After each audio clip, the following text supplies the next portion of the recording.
Amén, gracias, que Dios te bendiga. Pues bueno, sin más preámbulos, vamos a hacer lectura de la palabra en el libro de Proverbios, capítulo 3, versículo 23 hasta el 26, y dice así la preciosa palabra del Señor. Entonces andarás por tu camino confiadamente, y tu pie no tropezará. Cuando te acuestes, no tendrás temor, no tendrás temor, sino que te acostarás y tu sueño será grato. Aleluya. No tendrás temor de pavor repentino, ni de la ruina de los impíos cuando viniere, porque Jehová será tu confianza, y él perseverará tu pie de quedar preso. Amén a su palabra. Cuando te acuestes no tendrás temor, sino que te acostarás y tu sueño será grato. Amén a su palabra, hermanos. Miren, yo le he puesto un título a este mensaje. Este mensaje es totalmente nuevo. El Señor me lo ha prestado para ministrarlo en los días de confinamiento. Y espero que les haga bien por medio de la palabra. Que podamos utilizar la palabra como esa herramienta útil para ponerla por práctica en nuestra vida diaria, en nuestra vida cristiana. En el nombre del Señor. Yo le he puesto como título Educando esclavos. Educando esclavos. Miren, así a modo de introducción, me gustaría hablarles del ser humano en sí. Voy a empezar un poco doctrinal, voy a desgranar un poquito la doctrina de la antropología, es decir, la doctrina del hombre, ¿vale? Y luego pasaremos y empezaremos a aplicar devocionalmente a nuestra vida diaria para poder ponerla por práctica en el nombre del Señor. Dice las Escrituras que Dios en el principio creó los cielos y la tierra, como bien ustedes saben, la tierra estaba desordenada y el Espíritu de Dios se movía sobre la faz de las aguas. En primer lugar, Dios crea. Segundo, ordena, planta y bendice. Y después de haberlo creado todo y de haberlo organizado todo, el Dios Trino, Padre, Hijo y el Espíritu Santo deciden: hagamos al hombre a nuestra imagen, conforme a nuestra semejanza.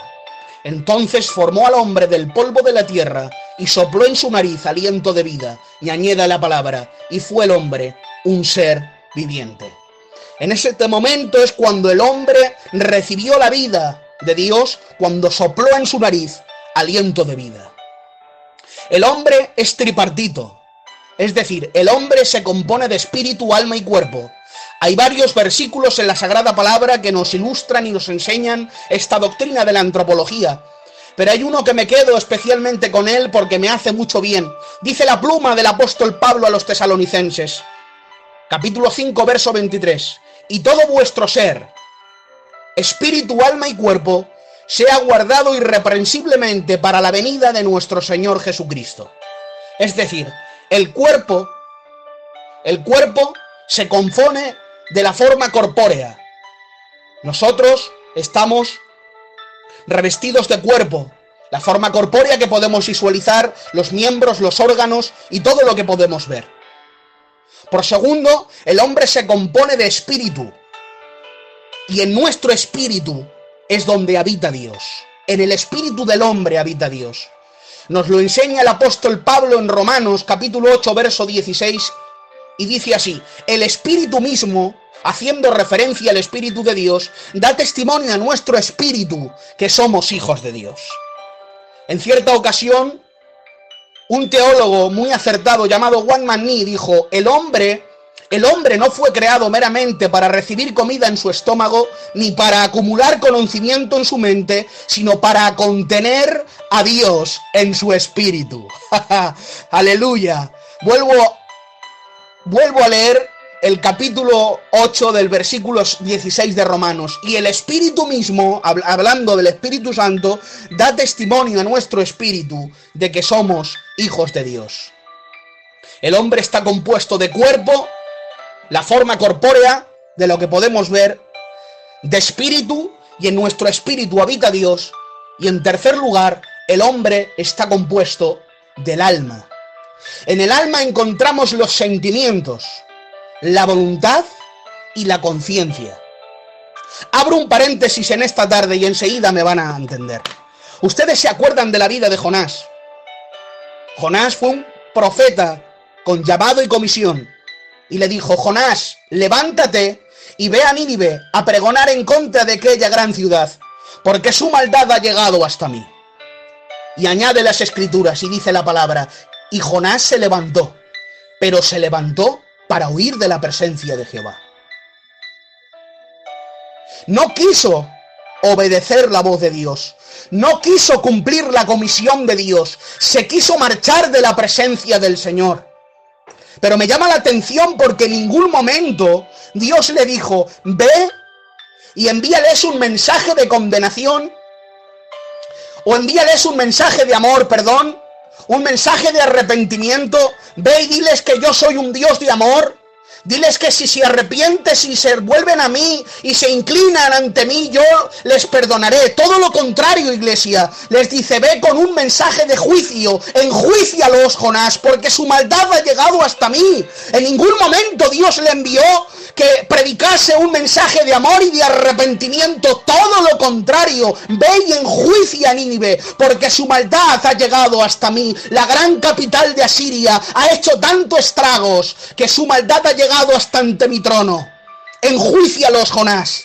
En cambio, Jonás se levantó y se marchó de la presencia, porque Jonás conocía tanto el corazón de Dios, hermanos.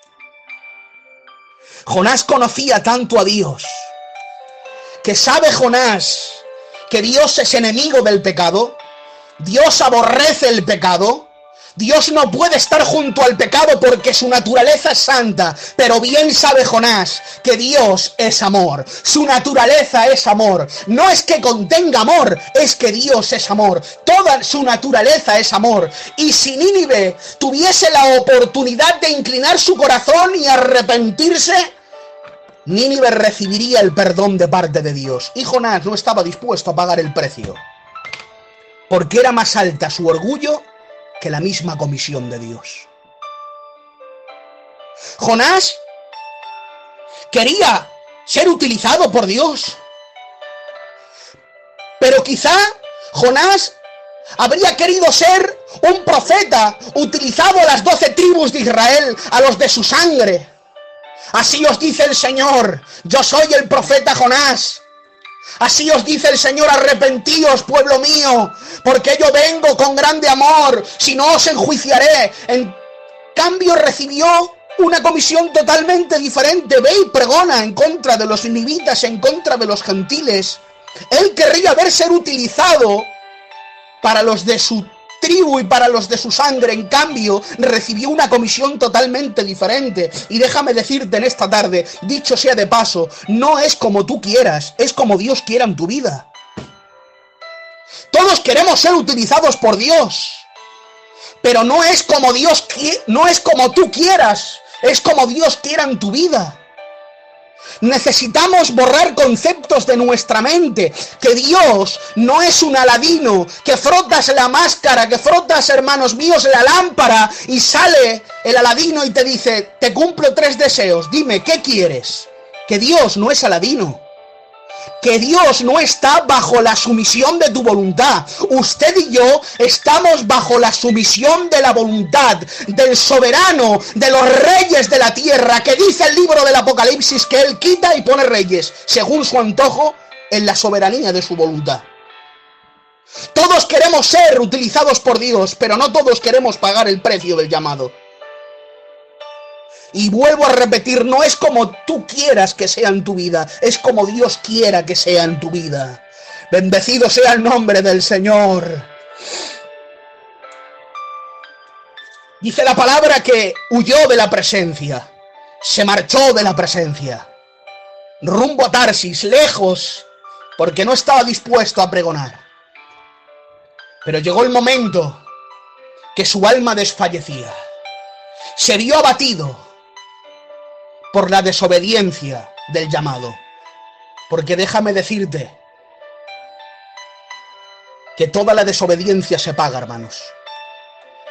Todas las decisiones que tomamos en nuestra vida tenemos que pagar las consecuencias de ello. Dios nada pasa por alto. Dios es un Dios justo.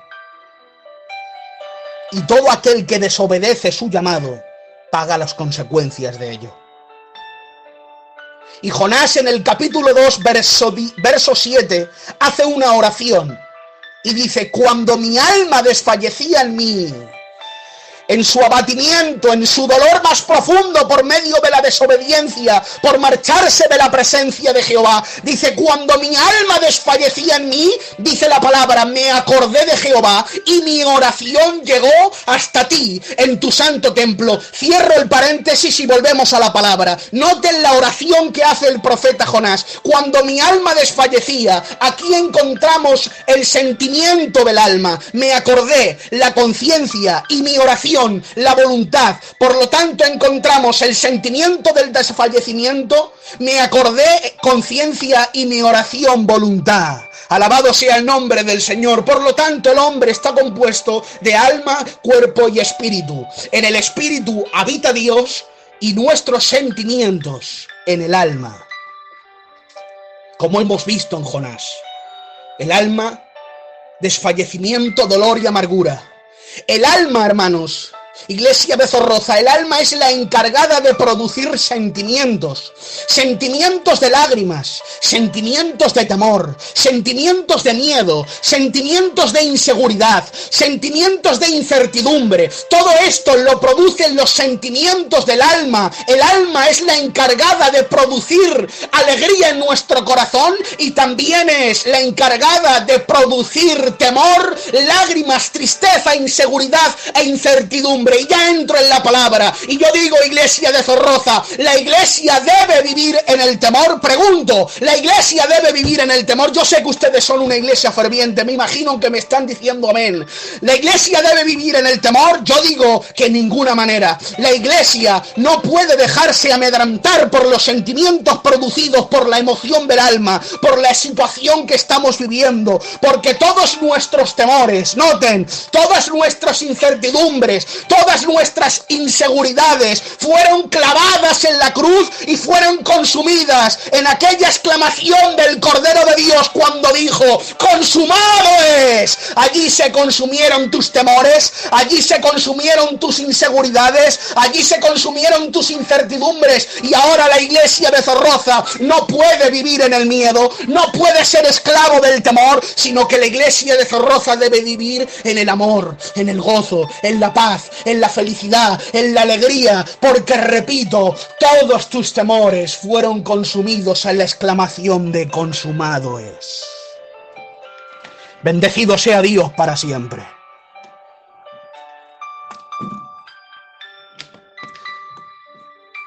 La iglesia fue comprada a precio de sangre. Por medio de esa lanza que traspasó el costado del Nazareno, saliendo sangre y agua, en ese momento nació la iglesia. La iglesia que debe vivir en el gozo en medio de la tribulación. La iglesia que debe vivir en paz en medio de la tormenta. La iglesia que debe vivir en felicidad en medio de la tristeza. Alabado sea Dios para siempre. Es cierto que lo que estamos viviendo son momentos de dificultad, momentos de agonía, momentos de nerviosismo, y no estamos exentos de lo que estamos viviendo. Aquí hay hombres ancianos, como el tío Cesario y muchos más, que llevan toda la vida en el Evangelio y como gitanicos también. En la trayectoria de nuestra vida, jamás hemos vivido algo semejante como lo que estamos viviendo. Nunca nos ha afectado una pandemia de tal envergadura que nos esté azotando tanto a nuestro pueblo. Y no estamos exentos de ello, hermanos. Yo digo esto, pero no para desanimarles ni para ponerles pena. Hace poquito falleció, y el pastor lo sabe, el marido de una primica mía. Se ha criado sin padre, ha tenido una mala infancia, se casó con un hombre, tuvo 4 niñas y el dichoso virus lo cogió y ha tardado 11 días, hermanos. No estamos exentos de lo que estamos viviendo, y es una verdad lo que estamos viviendo, pero es una verdad puntual. Es una verdad circunstancial. Es cierto, repito, que no estamos exentos de todo lo que estamos viviendo, pero esto es una verdad puntual y circunstancial. Pero nosotros, la iglesia que hemos sido redimidos con la sangre del Cordero, los que hemos salido del costado del Nazareno de gloria, no vivimos en una verdad puntual ni circunstancial, sino que vivimos en la verdad absoluta. Y la verdad absoluta es Jesucristo, el Hijo del Dios viviente. A su nombre, aleluya. Él es la verdad absoluta. Yo soy el camino, la verdad y la vida. Nadie viene al Padre si no es por mí. Él es la verdad. Alabado sea el nombre del Señor. En cierta ocasión Jesús se dirige a sus discípulos y les dice: Juan, Felipe, Bartolomé, Tomás, Mateo, Pedro, Andrés, venid aquí. Llega el momento de la verdad. Me tengo que despedir de vosotros. Ha llegado el momento de los látigos, el momento de los clavos. Ha llegado el momento de la cruz, el momento del sufrir. Ha llegado la hora de la verdad, de cumplir mi comisión en la tierra. Ha llegado el momento de mi muerte, de mi resurrección y también de mi ascensión al cielo, y que las puertas eternas se abran y que el Padre me glorifique con aquella gloria que tuve antes que el mundo fuese. Ha llegado la verdad. Ha llegado el momento. Y os tengo que decir que en este mundo vais a encontrar aflicción, vais a ser vituperados, vais a ser perseguidos. Muchos de vosotros vais a morir como mártires. Ya os lo digo yo, que vais a vivir dentro de ello. No vais a vivir en una burbuja, exentos de todo lo que va a pasar. Pero ya os digo y os garantizo algo. Yo, que soy la verdad absoluta, yo he vencido al mundo. Alabado sea Dios para siempre. Jesús nos advirtió, hermanos, por medio de la sagrada palabra, que íbamos a sufrir aflicción, íbamos a sufrir afrentas, íbamos a sufrir luto, íbamos a sufrir enfermedades, pero que confiáramos porque Él ha vencido al mundo. Bendecido sea Dios para siempre. ¿Se acuerdan ustedes de la iglesia primitiva? Vivió momentos de aflicción, momentos de angustia, momentos de afrenta. Vivieron su muerte en sus dientes, hermanos. A tal extremo que el apóstol Pedro tiene que enviarles una carta a la iglesia que está dispersa por varios lugares del Imperio Romano, por Capadocia, Bitinia, Galacia, y tiene que enviarles una carta para insuflar en su vida ánimo, porque están sufriendo tanta persecución, desterrados por varios imperios, por varias ciudades del Imperio Romano, porque un emperador llamado Nerón, inspirado por Satanás, que el Señor lo reprenda, los tomaba a los cristianos y los utilizaba como antorchas. Les prendía fuego en su jardín para que, por medio de su sufrimiento, alumbrara el jardín de su palacio y de su contorno. Les pegaba fuegos en vivos, hermanos. Cuenta el marco histórico de la iglesia que tomaba Nerón y tomaba a las mujeres embarazadas y las metía en jaulas con perros de presa para que las devorasen vivos delante de sus familiares. Tomaba niños pequeños y los metía en jaulas también para que los perros los devorasen, sufriendo afrenta por el evangelio. ¿Y qué hicieron los hermanos? ¿Qué hicieron nuestros hermanos? Nada, simplemente tener fe en Jesucristo. Y digo yo, ¿descendió Dios del cielo? ¿O envió Dios un escuadrón de ángeles con sus espadas desenvainadas para destrozar y aniquilar el Imperio Romano?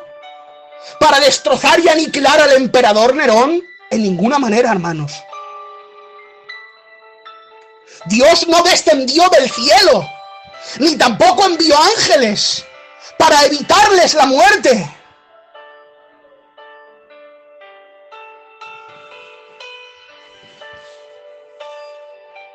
Siempre nos han predicado, por lo menos por aquí, por esta zona, o creo que Filadelfia en general.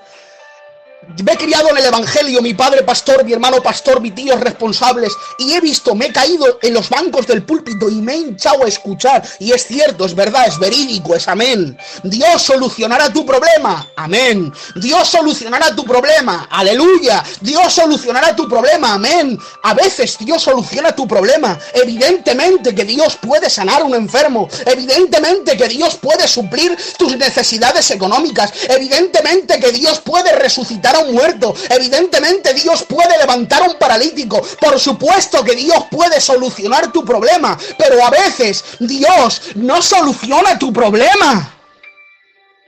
Vemos desde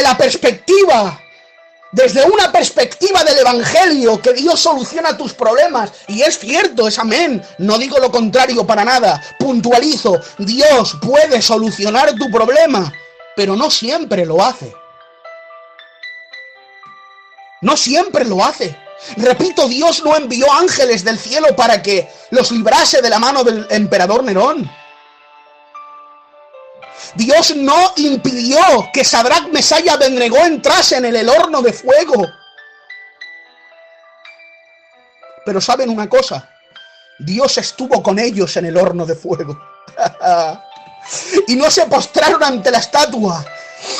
Y a Nabucodonosor le dijeron en su cara, sin miedo: escúchame, oh rey, del horno de fuego nos puede librar o no.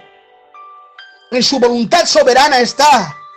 Él puede hacer lo que quiera con nosotros. Puede librarnos o no puede librarnos, pero ya te digo una cosa, oh rey, de tu mano ya nos ha librado. Iglesia, nos puede librar del horno, nos puede librar de la muerte, nos puede librar del dichoso virus, nos puede librar de los lutos o no nos puede librar, pero de algo te garantizo que ya nos ha librado, y es de la mano fuerte del diablo. Que el Señor lo reprenda en esta tarde. Alabado sea el nombre del Señor. Podrá librarnos o no podrá librarnos, pero Dios podrá hacer un milagro o no podrá hacer un milagro, pero ya te digo que Dios ya ha hecho el mayor milagro que ha podido hacer en el ser humano. Es darnos la vida eterna. Es darnos, hermanos, el reino de los cielos. Es entregarnos su vida para expiación a todos nuestros pecados. Es de darnos al Espíritu Santo, el Espíritu de consolación. Somos el templo del Espíritu Santo. El mayor milagro que ha recibido el ser humano es la herencia en el cielo. El mayor milagro que ha recibido el ser humano es la vida eterna. Estábamos muertos en nuestros delitos y pecados, nos enseña la Sagrada Palabra. No teníamos acceso para con Dios, porque por medio del pecado, por medio de la desobediencia de Adán entró el pecado, y el hombre ha arrastrado el pecado por medio de la naturaleza caída. Estábamos predestinados al infierno, pero Él nos salvó. Aleluya, de tal manera nos amó que entregó, no escatimó en entregar a su Hijo como expiación, y no solamente te ha perdonado, sino que te ha justificado, te ha redimido y te ha dado un nombre, y es ser hijo de Dios. Aleluya. Que no vemos milagros, que a veces Dios no te soluciona el problema que no tienes para comer, que da igual, entre comillas, entenderme, dejarme serme libre. Que Dios ya te ha librado de lo máximo, del infierno, del crujir de dientes, y te ha dado un reino, te ha dado una dicha, te ha dado un nombre, te ha dado una silla, te ha puesto en la mesa para que puedas comer en las bodas del Cordero. Bendecido sea su nombre para siempre. Alabado sea el nombre del Señor. Me dejan 5 minutos más y termino, ¿vale? El apóstol Pedro tiene que enviarles la carta en Primera de Pedro, capítulo 1, verso 5, capítulo 1, verso 5 de Primera de Pedro. Les dice: a quien amáis, noten por favor, a quien amáis sin haberle visto, en quien creyendo, aunque ahora no lo veáis, os alegráis con gozo inefable. A mí me rompía, hermanos, cuando leía esto. Si vemos el contexto de lo que está viviendo la iglesia, sufriendo afrentas, siendo perseguidos, desterrados, muriendo como mártires, están siendo prendidos con... Bien, decía que aún viviendo en el contexto que estaban viviendo los hermanos, sufriendo afrentas, viviendo en la situación que estaban viviendo, aún dice el apóstol Pedro, os alegráis con gozo. ¿Cómo puede ser que vivéis con gozo en medio de tanta aflicción y de tanta amargura? No lo entiendo, me rompía, hermanos. Pero no simplemente se queda ahí, dice, os alegráis con un gozo inefable. ¿Y saben lo que significa inefable?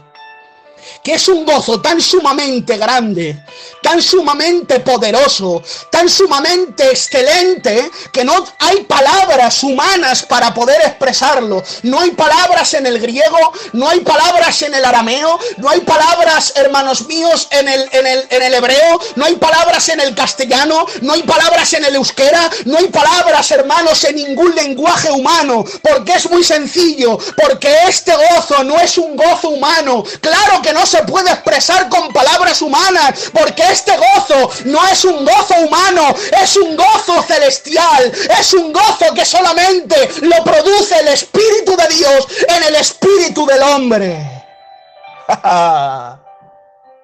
Claro que no hay palabras para expresar ese gozo inefable, porque no es un gozo terrenal ni humano, repito, es un gozo que solamente lo produce el Espíritu Santo en el espíritu del hombre. Alabado sea el nombre del Señor. El alma es la encargada de traer sentimientos de amargura, de aflicción y lágrimas. Pero el gozo que sentían nuestros hermanos en la iglesia primitiva era un gozo producido por el Espíritu Santo en el espíritu del hombre. Bendecido sea Dios para siempre.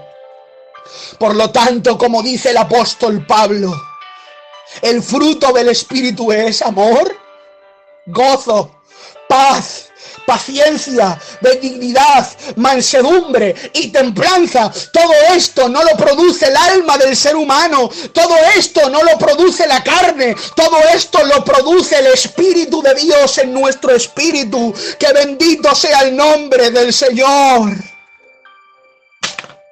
Alabado sea el nombre del Señor.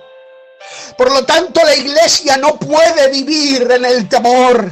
La iglesia debe vivir con un gozo inefable, con ese gozo que no es terrenal, con ese gozo que no es humano. Solamente es un gozo que pueden disfrutar los que han nacido de nuevo, los que han sido redimidos, los que han sido comprados, los que han sido justificados y los que son sellados con el sello de la promesa del fuego del Espíritu eterno de Dios.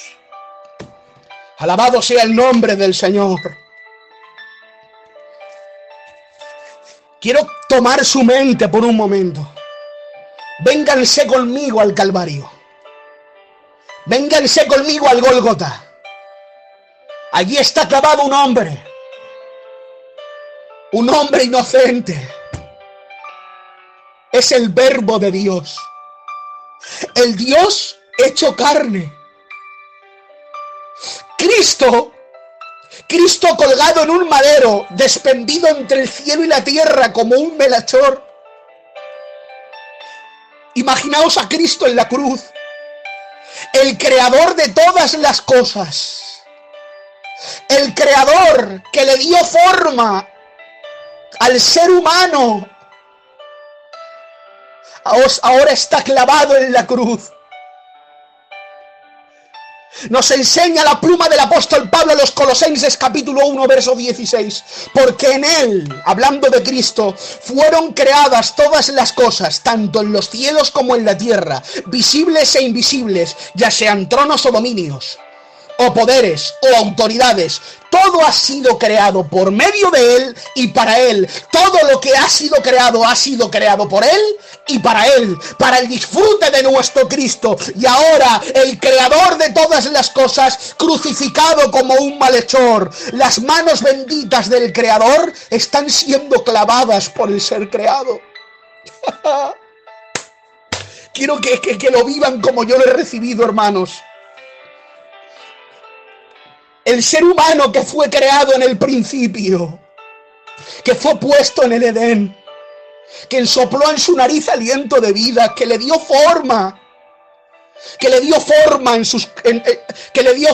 sus manos, que dio forma a sus pies, que le dio el espíritu y el alma, que somos la imagen de Dios. Este mismo, el creado, clava a su creador. El creado clava las manos de aquel que lo creó y le dio forma. Este Cristo tan poderoso, nos dice el libro de Gálatas, Cristo nos redimió de la maldición de la ley, habiéndose hecho maldición por nosotros, porque escrito está: maldito todo aquel que se cuelga en un madero. Se hizo pecado, dice el apóstol Pablo. Cambió su corona de gloria para poner en sus sienes una corona de espinas. Nuestro Cristo es el varón de dolores, el experimentado en el quebranto. Sufrió tanto dolor, tanto sufrimiento, tanto martirio, tanta tortura. Fue molido y azotado, como dice el profeta Isaías. Pero nos enseña el autor anónimo de los Hebreos, en medio de su sufrimiento, en medio de su dolor, en medio de su martirio, en medio de su tortura, en medio de su dolor tan intenso, dice el autor anónimo de los Hebreos, puesto el gozo delante de él, sufrió la cruz. En medio de su dolor, en medio de su sufrimiento, en medio de tanta agonía, que dice el profeta que no había parecer en él ni hermosura para que le viéramos. Pero aún en medio de tanto dolor, aún en medio de tanta agonía, aún en medio de tanto sufrimiento, dice el autor de los Hebreos, puesto el gozo delante de él, soportó la cruz. ¿Y quién es el gozo en medio de tanto sufrimiento? ¿Quién es el gozo de Cristo en medio de tanto sufrimiento y tanto martirio? El gozo del sufrimiento de Jesucristo. El gozo eres tu iglesia. La iglesia fue puesta delante de él y soportó la cruz, soportó el calvario, soportó los azotes, soportó los clavos. Tú eres el gozo de Jesucristo en la cruz. Alabado sea el nombre del Señor. Alabado sea el nombre del Señor. Puesto el gozo, tú eres el gozo, iglesia. Así que no dejes que broten tus sentimientos de temor y miedo. Porque nosotros no somos de este mundo. Somos peregrinos. Nuestra ciudadanía está en el reino de los cielos. Nuestra herencia no es terrenal, es celestial. Es posible que tengamos que sufrir un poquito tribulaciones en la tierra, como nos enseña Santiago.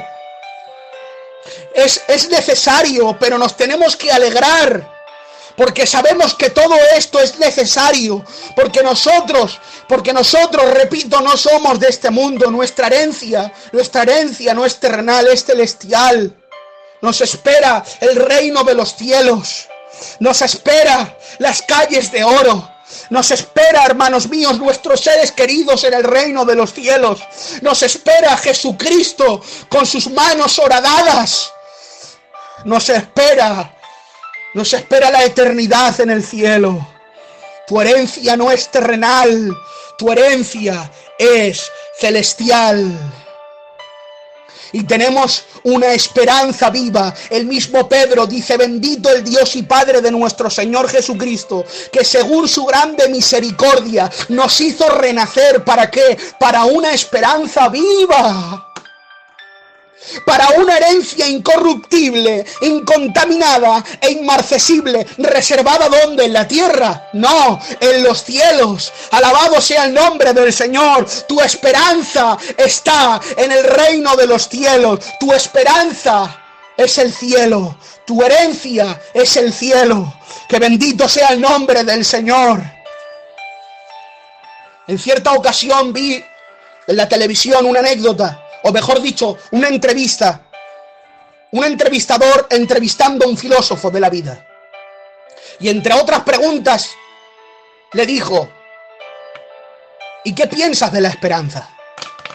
El filósofo se quedó mirando al entrevistador y le dijo: ¿qué pienso de la esperanza?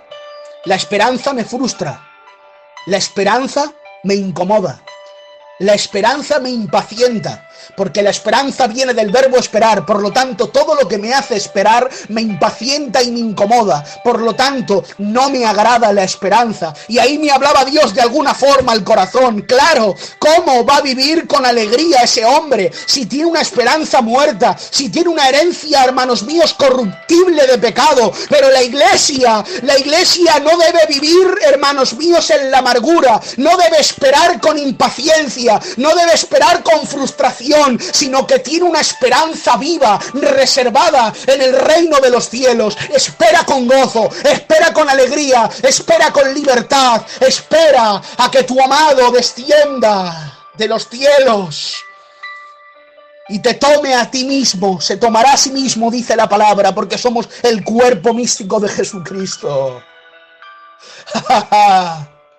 Alabado sea el nombre del Señor. Espera con alegría, porque repito, tu herencia es incorruptible, no se puede corromper, incontaminada, no se puede contaminar, e inmarcesible, no se puede marchitar. Por lo tanto, iglesia, gózate en nuestra esperanza es eterna. Nuestra herencia es incorruptible.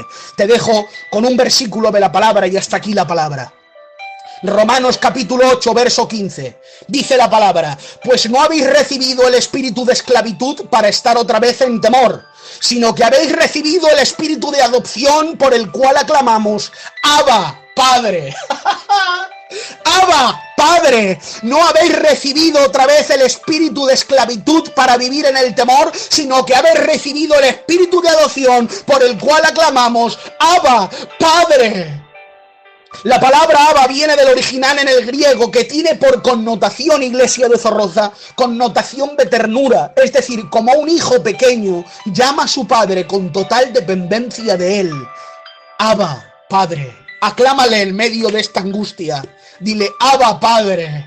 Como un niño pequeño que necesita la protección de su padre, que necesita la protección por completo, que es totalmente dependiente de él, que no se vale por sí mismo. Aclámale en el medio de tu aflicción: Abba, Padre, porque no te dio un espíritu de esclavitud para vivir en el temor. Aclámale: Abba, Padre. Abba, socórrenos. Alabado sea el nombre del Señor. Los que viven en el temor de la esclavitud, educando a esclavos. Ahora lo entienden, ¿verdad? No vivas en el temor, vive con gozo. Aun en medio de esta aflicción, vive con gozo, porque tu herencia es celestial. Dijo el profeta Habacuc: aunque la higuera no florezca, ni en las vides haya frutos, aunque falte el producto del olivo, y los labrados no den mantenimiento.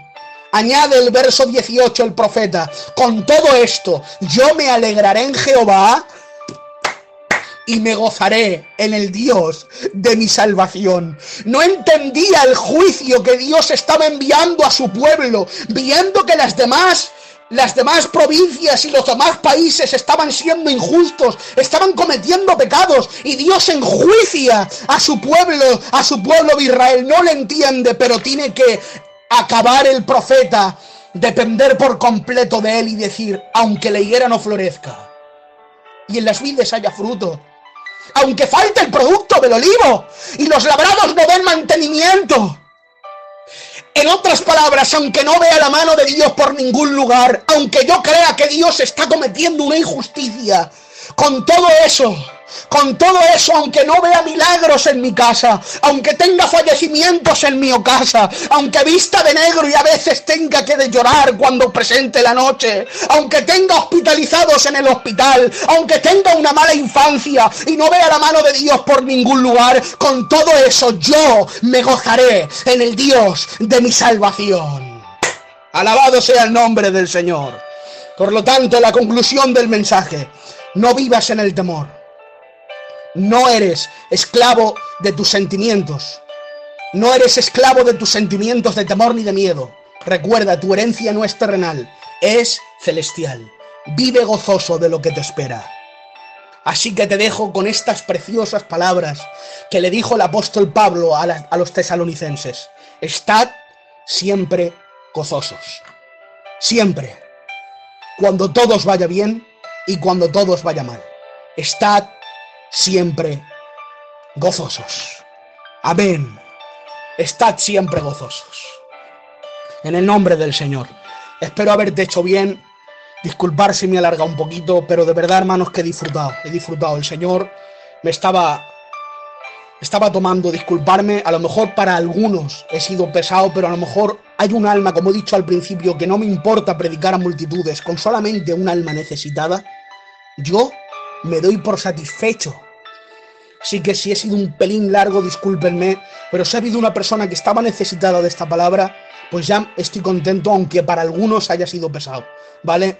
Disculparme, pero era el Espíritu Santo que me estaba poniendo palabras en mi boca para yo expresarlas, ¿vale? No vivas en el temor, vive gozoso de lo que te espera y no seas esclavo del temor. Vive con gozo, sabiendo que tu herencia está en el cielo. Vive gozoso de la esperanza viva. Que Dios te bendiga mucho.